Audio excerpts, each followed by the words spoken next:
Nineteen ન્યૂઝમાં આપનું સ્વાગત છે। સમાચાર મળી રહ્યા છે વડોદરા શહેરથી।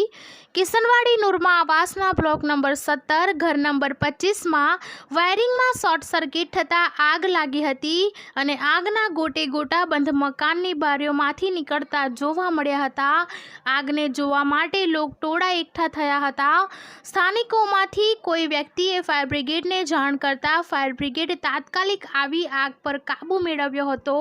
આગ પર કાબૂ મેળવે તે પહેલાં ઘરમાં રહેલું ઘરવખરીનો સામાન બળીને ભસ્મીભૂત થઈ જવા પામ્યો હતો। ઘરમાં રહેલા વ્યક્તિ જેઓ ભાડેથી રહેતા હોય તેમ ચર્ચાઈ રહ્યું હતું, પરંતુ મકાનના મુખ્ય માલિક નીરુબેન પ્રેમજીભાઈ ચાવડા છે તેવું બ્લોકના બોર્ડ લિસ્ટ પર લખેલું જોવા મળ્યું હતું। સદનસીબે કોઈ જાનહાનિ થઈ નથી।